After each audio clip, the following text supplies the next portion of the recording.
ప్రభువైనటువంటి యేసుక్రీస్తు వారి పరిశుద్ధమైన నామములో తండ్రి అయిన దేవాది దేవునికి నిత్యము స్తుతియు స్తోత్రములు మహిమయు ఘనతయు ప్రభావములు యుగయుగములు ప్రభువునకే చెల్లునుగాక. ఆత్మీయులారా, బాగున్నారు కదా? దేవుని మహాకృపను బట్టి మరో పర్యాయం ఈ పునరుత్థాన ఆరాధన వేళ ప్రభు యొక్క మాటలు ధ్యానించుటకు మహాదేవుడు మనకు అనుగ్రహించిన ఈ మంచి తరుణాన్ని బట్టి మనము ప్రభువుని ఎంతగానో స్తుతించబద్దులమునై ఉన్నాము. దయగలిగిన ఆయన ఆత్మచేత సమభూమి గల దేశమున ప్రభు మనలను నడిపించునుగాక. ఆమెన్. నేటి దినాన పునరుత్థాన ఆదివారం మనం చదవలసిన వాక్య పఠనాలు, చేయబోచున్న ఆరాధనలు, వినబోచున్న వర్తమానములు ఇదిగో మీకు ముందుగానే పంపించబడుతున్నాయి. సిద్ధపడాలని ప్రభువు పేరట మనవి చేస్తున్నాను. నేటి దిన వాక్య ధ్యానం కొరకిన భాగం లేవియాకాండము 16వ అధ్యాయము. ప్రియులారా, 14 నుండి దగ్గరగా 22, 23 వచనాల వరకున్న భాగాన్ని మనం ధ్యానిస్తూ ఉన్నాం. 21వ వాక్యం. అప్పుడు అహరోను సజీవమైన ఆ మేక తల మీద తన 2 చేతులు ఉంచి ఇశ్రాయేలు పాపములన్నయూ అనగా వారి దోషములన్నయూ వారి అతిక్రమములన్నయూ దాని మీద ఒప్పుకొని ఆ మేక తల మీద వాటిని మోపి తగిన మనుషుని చేత అరణ్యములోనికి దాన్ని పంపవలెను. ప్రార్థన. తండ్రి దేవా స్తోత్రం, వాక్యం చేత మాతో మాట్లాడండి, మమ్మల్ని అందరినీ బలపరచండి. మీ దివ్యమైన కృప మా అందరికీ తోడై ఉండి నడిపించబడునుగాక. సహాయం చేయమని యేసయ్య మహోన్నతమైన నామంలోనికి ప్రార్థించిన మనవులన్నీ పొందియున్నామని నమ్ముచున్నాము మా పరమ తండ్రి. ఆమెన్. ప్రియులారా, ఈ సందర్భం మనకు గుర్తుంది కదూ. ధూపమును గూర్చి నిన్నటి దినాన విని ఉన్నాం. ధూపము ప్రార్థనా జీవితం. ఆ ధూపం వేయబడినప్పుడు అది ఆలయం నిండినప్పుడు సమయంలో 2 కెరూబుల మధ్యలో నుండి ప్రభు మాట్లాడుతూ ఉండేవారు. సంతోషం. మన ప్రార్థనకి జవాబు రావాలన్నా మన ప్రార్థన ధూమం వలె దేవుని సన్నిధిని నిండాలి. ఆమెన్. అయితే ఇప్పుడు గుడారం ప్రజల మధ్యలో ఉన్నది గనక ఆ గుడారం మనుషుల వలన అది అపవిత్రపరచబడకుండానట్లుగా యాజకుడైన అహరోను ప్రియులారా, మరి ఆ గుడారము నిమిత్తము, తన నిమిత్తము, ప్రజల నిమిత్తముగాను ఒక బలి అర్పణ అర్పించాలి. 2 మేకలను తీసుకుని ఒక దానిని వధించి దాని యొక్క రక్తమును, ఆ యొక్క మేక రక్తమును కొంచెమును తీసుకుని బలిపీఠపు కొమ్ముల మీద 7 సార్లు ప్రోక్షించాలి. అయితే మిగిలిన సజీవమైనటువంటి మేక మరొకటి ఉన్నది కదా, దాని మీద తను 2 చేతులుంచి ఇశ్రాయేలీల పాపములన్నయూ అనగా వారి దోషములన్నయూ వారి అతిక్రమములన్నయూ దాని మీద ఒప్పుకొని ఆ మేక తల మీద వాటిని మోపి తగిన మనుష్యుడు అని ఉంది అక్కడ. ప్రియులారా, చేతులు ఉంచుట వలన అటు నుండి ఇటైనా ఇటు నుండి అటైనా ఏదైనా కార్యం జరుగుతుందన్న సంగతి మనం వింటూ వస్తున్నాం కదా. ఇప్పుడు ఇశ్రాయేలీలందరి దోషములను దేని మీద మోపుచున్నాడు యాజకుడు? మేకపిల్ల మీద, ఈ మేక మీద. ఇలాగ అందరి దోషములు దాని మీద మోపబడిన తర్వాత దాన్ని ఒక మనిషిని చేత అరణ్యమునకు దాన్ని తీసుకుపోయి అక్కడ విడిచిపెట్టారు. అరణ్యం అంటే గుర్తు చేసుకుందాం, నీరు ఉండని ప్రాంతాన్ని అరణ్యం అంటారు, నీడలేని ప్రాంతాన్ని అరణ్యం అంటారు, మనుష్య సంచారము లేని స్థలాన్నే అరణ్యము అని అంటారు. అయితే దీనిని ఈ పాపములను మోసుకుని ఇది ఎక్కడికి వెళ్ళింది? అరణ్యానికి వెళ్ళింది.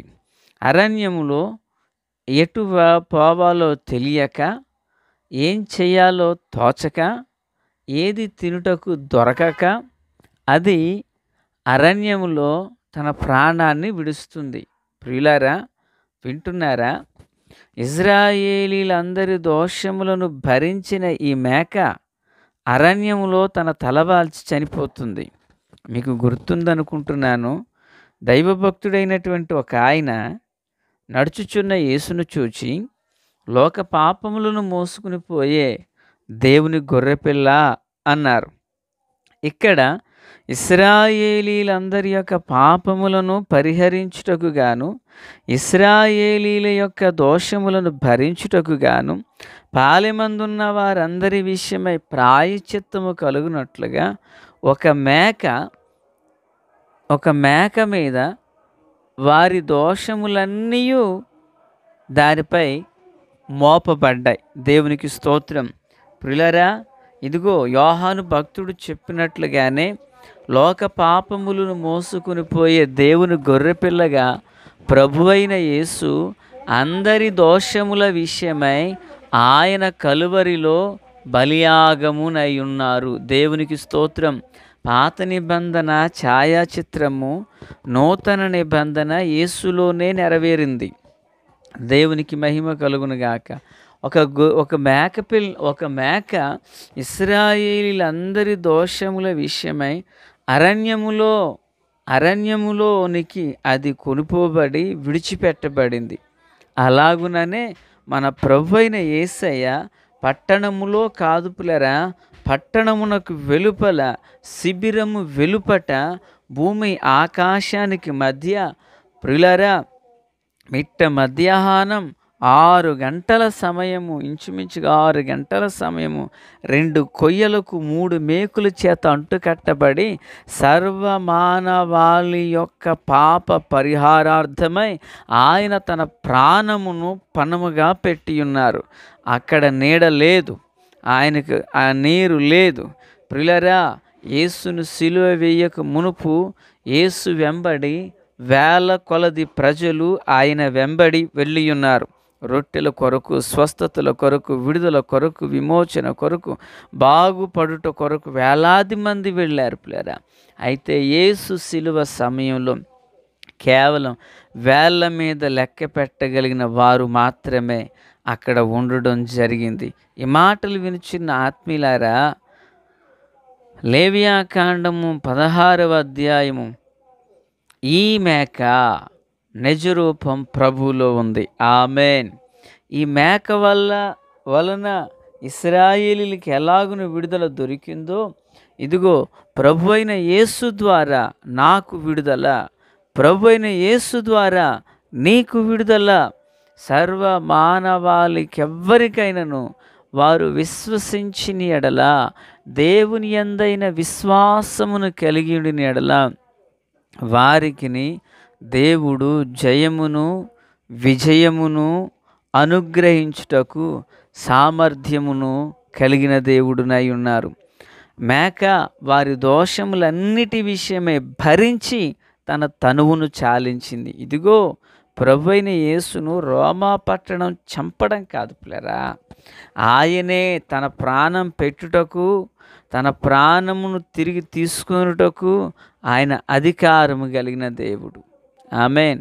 గొర్రెల కాపరి గొర్రెల కొరకు తన ప్రాణము పెట్టినట్లుగా ఆయన అందరి కొరకు తన ప్రాణాన్ని బలియాగముగా అర్పించారు. కొందరు అనుకొనుచున్నారు ఆయన తనను తాను రక్షించుకోలేకపోయారు, ఆయన చనిపోయారని. లేదు పిల్లరా, ఆయన తన ప్రాణం పెట్టుటకే ఆయన వచ్చి ఉన్నారు.